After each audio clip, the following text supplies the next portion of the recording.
guys, kani nga video isuroy ta mo sa Portugal padung mi sa duha ka beach unya usa ka lugar nga sa Portugal is very important because it's the westernmost part of Europe. Place is called Cabo de Roca.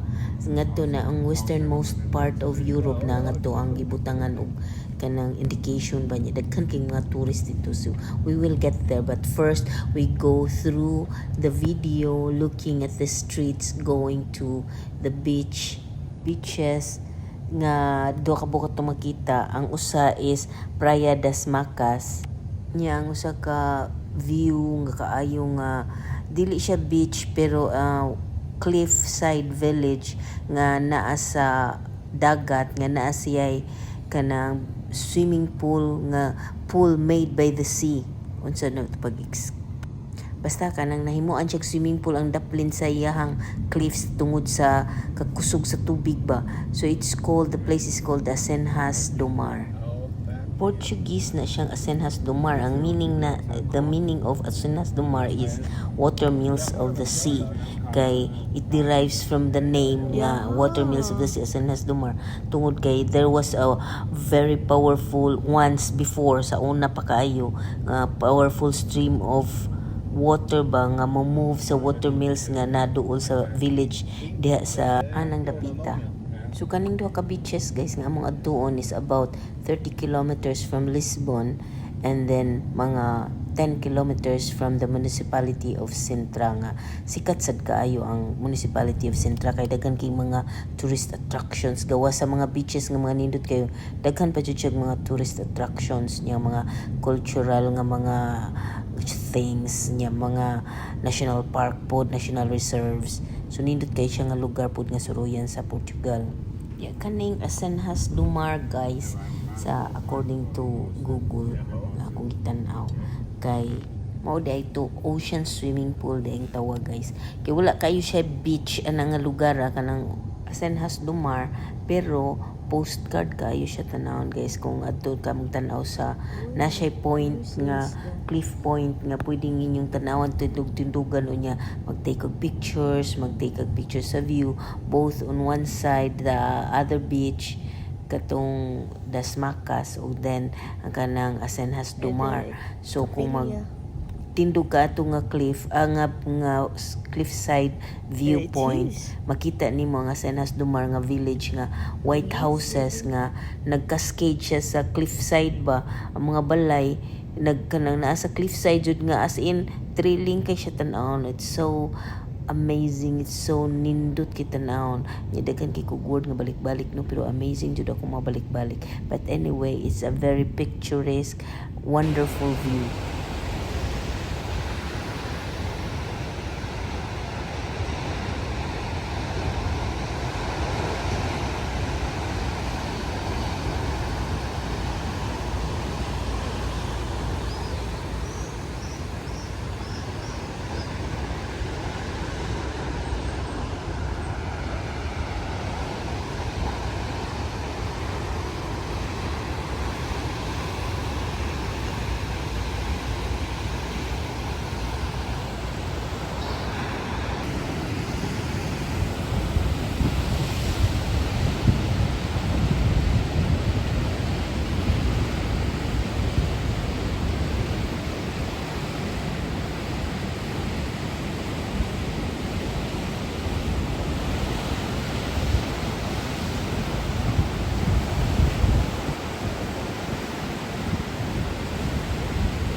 Hi guys, I'm here in Portugal and this I think is what is I don't know what our tour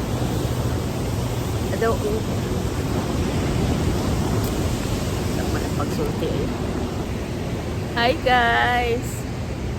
Here now in Portugal, I will show you the... Uy, di man magkamay.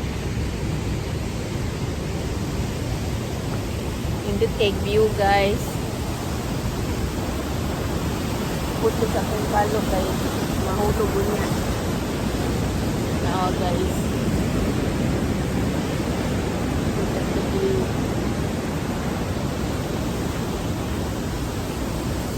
Hindi guys sa matanan.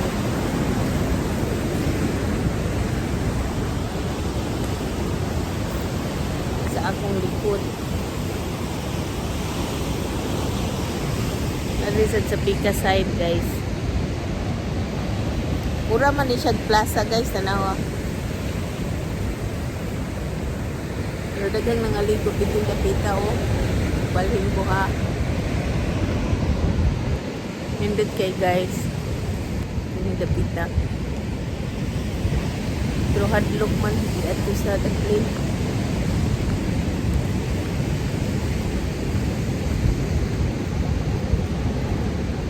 Pero makalakaw ra ang tao. Bitin kapita. Sumali siya guys. Nanako diri kapita. Okay, no? Okay ang view.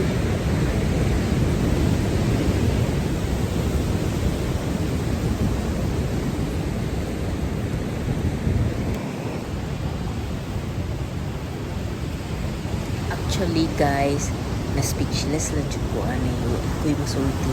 Sige ra kong libot-libot. Sige paminaw sa bawd. Kaya nindot, to be honest, isag ka mo, kainin dyan mo.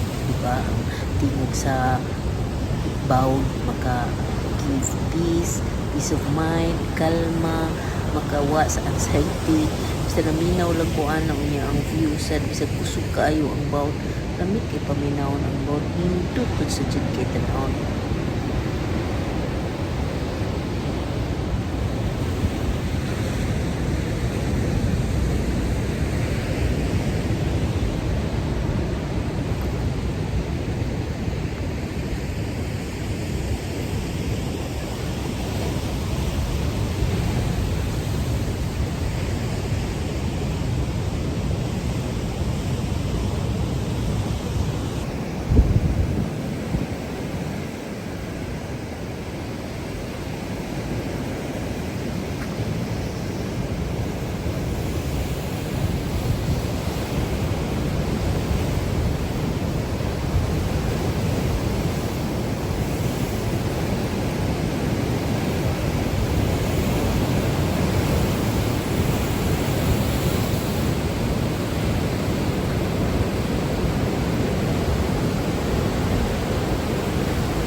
This is the village of Asanas Dumar.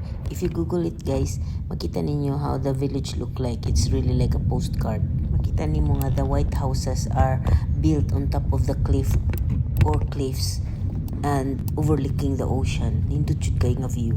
Maybe from the houses itself overlooking the ocean, nindot kay sila o view. Nya kita sang mutanaw nga gikan sa other side, dot jud kayo ang view that you will be speechless kung makakita ka as in nindot jud kayo, gwapo kayo ang view. Unahan gamay from the village, a little bit long way from the village, maybe a kilometer away, is a viewpoint where you can see both the other beach called Prayas das Macas. That's the other beach. The Sinhas Dumar beach itself, you can see there's an ocean swimming pool that really delights people, and it's really nice to look at. So picturesque. Thanks for watching, guys. Don't forget to like and subscribe.